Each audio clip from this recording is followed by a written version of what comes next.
Apa yang dapat kita pelajari dari hidup Hana?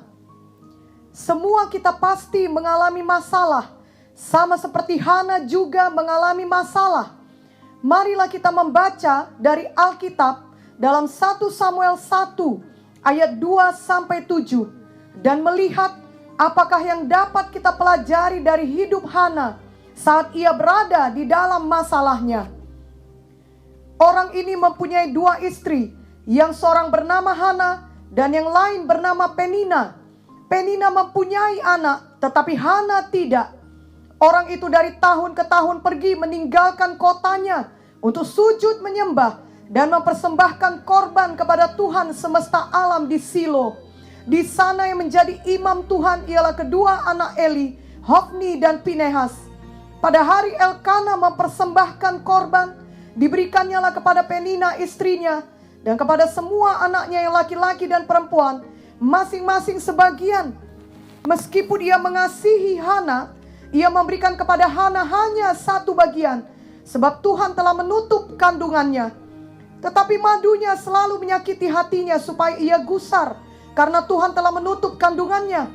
Demikianlah terjadi dari tahun ke tahun. Setiap kali Hana pergi ke rumah Tuhan, Penina menyakiti hati Hana, sehingga ia menangis dan tidak mau makan.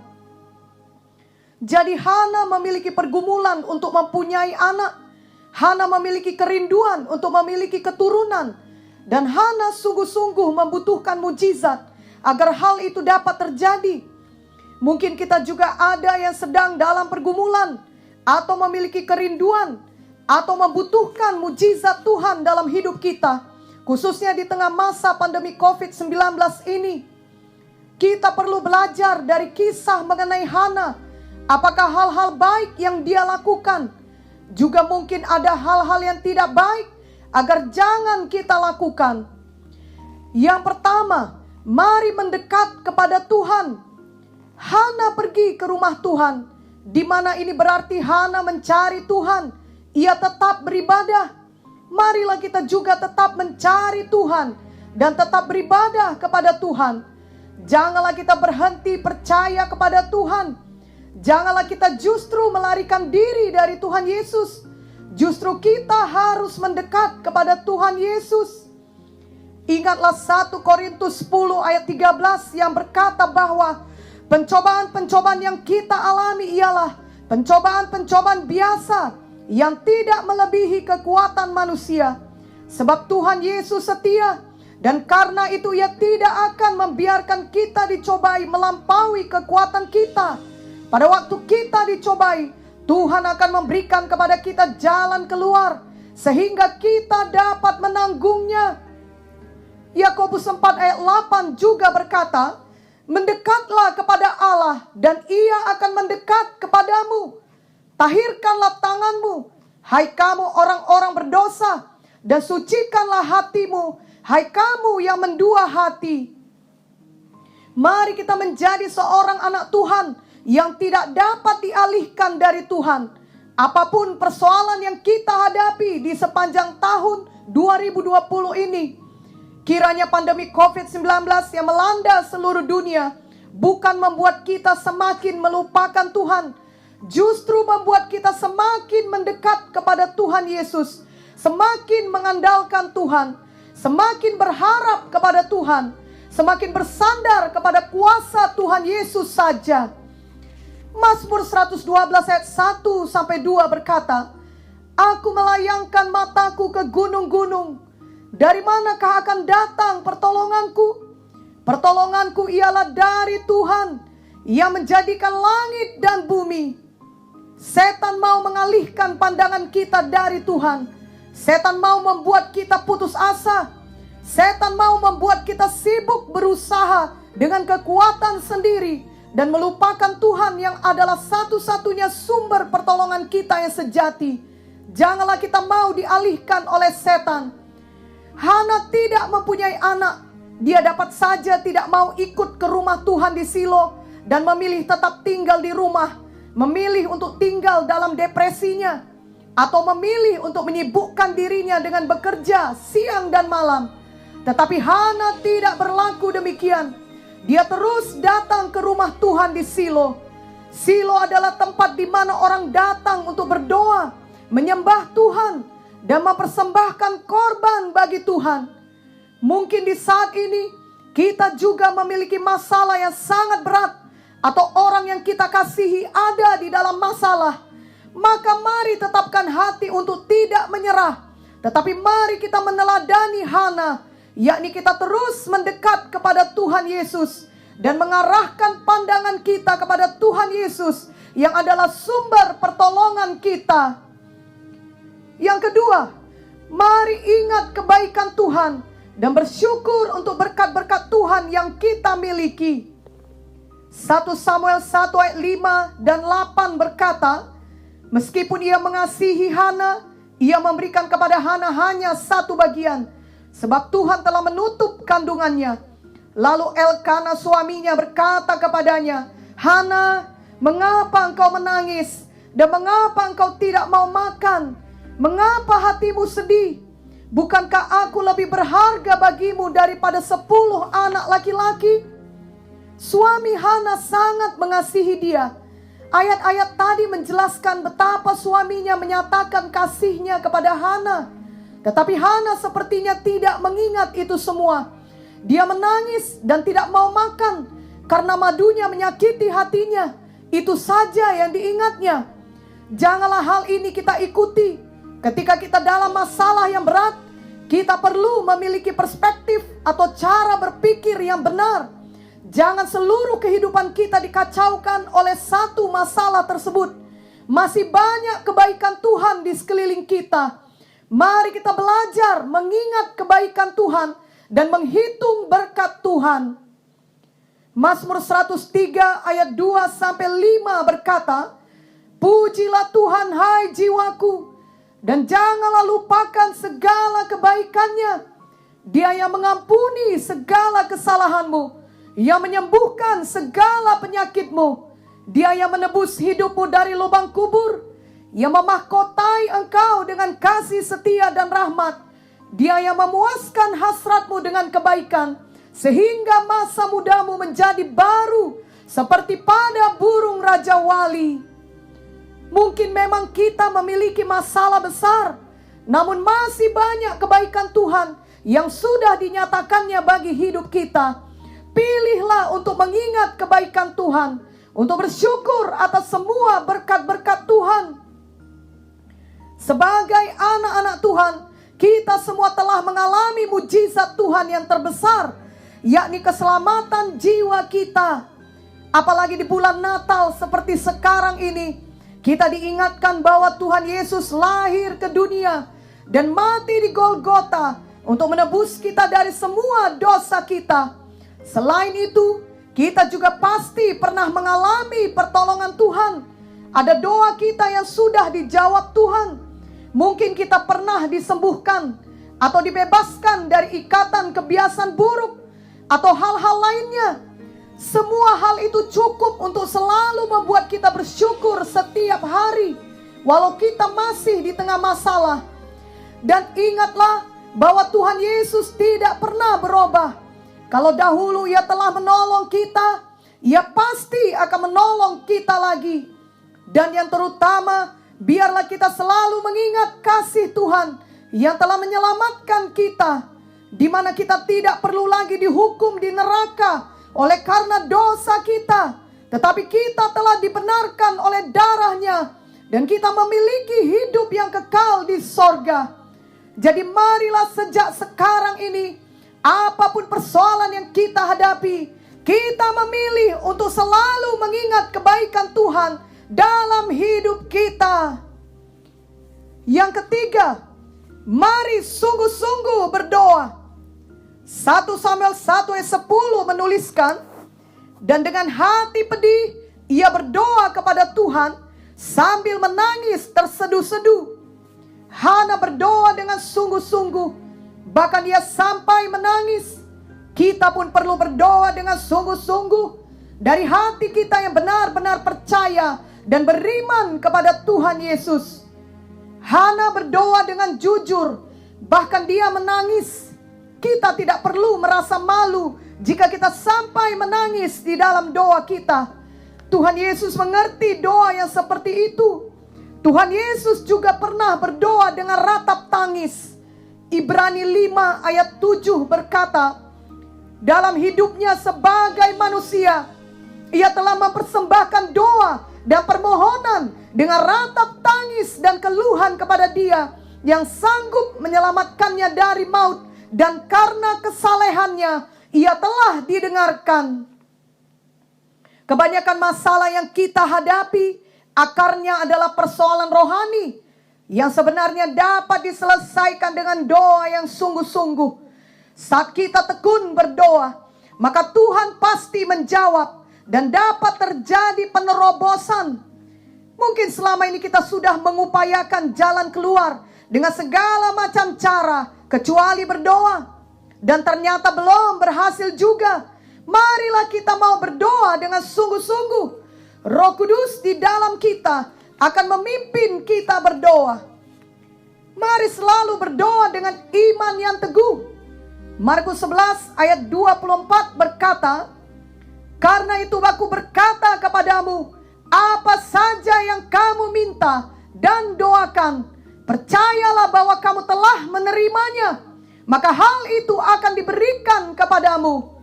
Janganlah berhenti berdoa, walau kelihatannya keadaan kita bertambah buruk.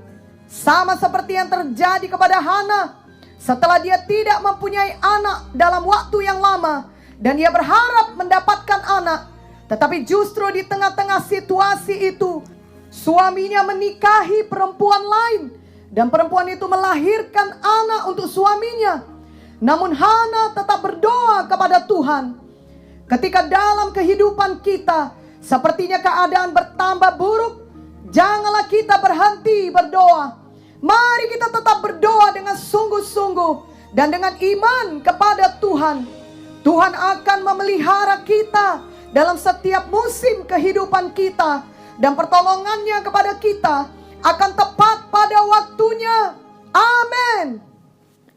Yang keempat, mari miliki hati yang suka berkorban kepada Tuhan.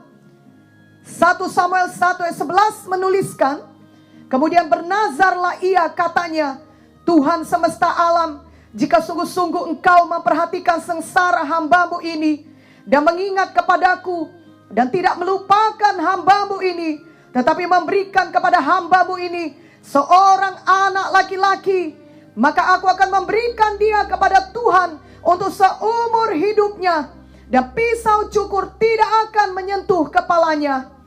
Hana benar-benar patut diteladani. Hana tidak hanya berdoa, dia bernazar karena hatinya mau berkorban untuk Tuhan. Hana bahkan berkorban yang terbaik, yakni memberikan anak yang dirindukannya kepada Tuhan.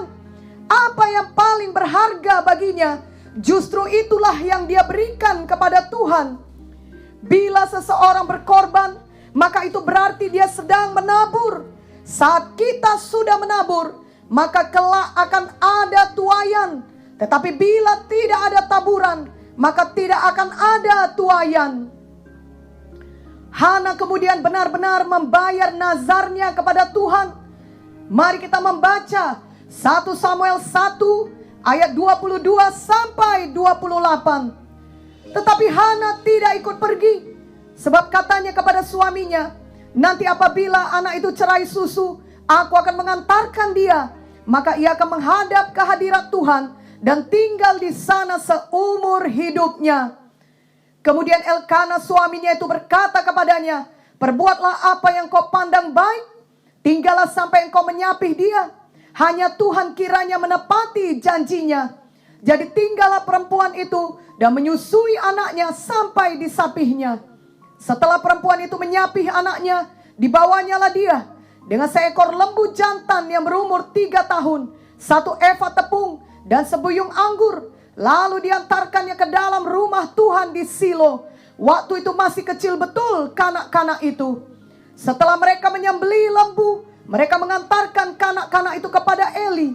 Lalu kata perempuan itu, mohon bicara tuanku, demi tuanku hidup, akulah perempuan yang dahulu berdiri di sini dekat tuanku untuk berdoa kepada Tuhan. Untuk mendapat anak inilah aku berdoa, dan Tuhan telah memberikan kepadaku apa yang kuminta daripadanya. Maka aku pun menyerahkannya kepada Tuhan. Seumur hidup terserahlah ia kiranya kepada Tuhan. Lalu sujudlah mereka di sana menyembah kepada Tuhan. Hana bernazar memberikan anaknya kepada Tuhan, dan Tuhan menjawab doanya.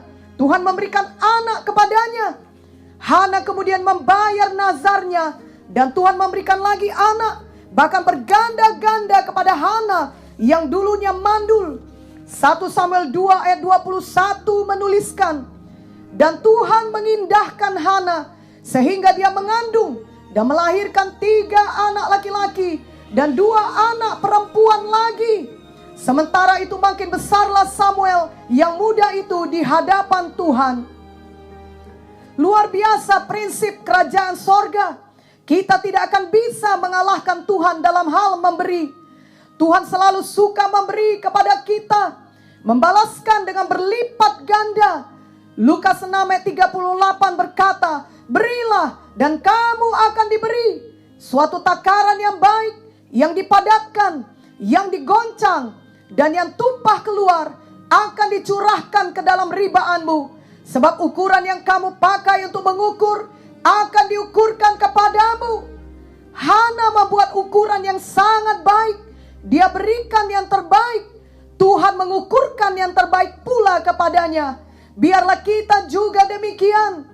Apalagi di bulan Natal, kita diingatkan bahwa Bapa di sorga telah memberikan pemberian terbaik, yakni anaknya yang tunggal untuk keselamatan kita. Yohanes 3 ayat 16 berkata, karena begitu besar kasih Allah akan dunia ini, sehingga ia telah mengaruniakan anaknya yang tunggal, supaya setiap orang yang percaya kepadanya tidak binasa, melainkan beroleh hidup yang kekal. Marilah kita sebagai anak-anak Bapa di sorga juga suka memberikan yang terbaik. Mari kita berikan hati kita, seluruh hidup kita, untuk selalu mengasihinya dan mempermuliakan namanya. Amin. Yang kelima, mari suka memuji Tuhan dan tetap setia mengikut Tuhan. Setelah Hana mendapatkan Samuel, dia tetap pergi ke rumah Tuhan. Dia bahkan mengantarkan baju Samuel, dan terutama dia memuji-muji Tuhan. Hana memiliki lagu pujian bagi Tuhan. Mari kita membaca 1 Samuel 2 ayat 1 sampai 2. Lalu berdoalah Hana, katanya, hatiku bersukaria karena Tuhan. Tanduk kekuatanku ditinggikan oleh Tuhan. Mulutku mencemoohkan musuhku. Sebab aku bersukacita karena pertolonganmu. Tidak ada yang kudus seperti Tuhan. Sebab tidak ada yang lain kecuali Engkau. Dan tidak ada gunung batu seperti Allah kita. Sebenarnya pujian Hana ini dapat terus kita baca sampai 1 Samuel 2 ayat 10. Inilah yang harus kita lakukan juga setelah kita menerima mujizat dan setelah Tuhan menjawab doa kita. Mari kita memuji Tuhan dan tetap setia mengikut Tuhan.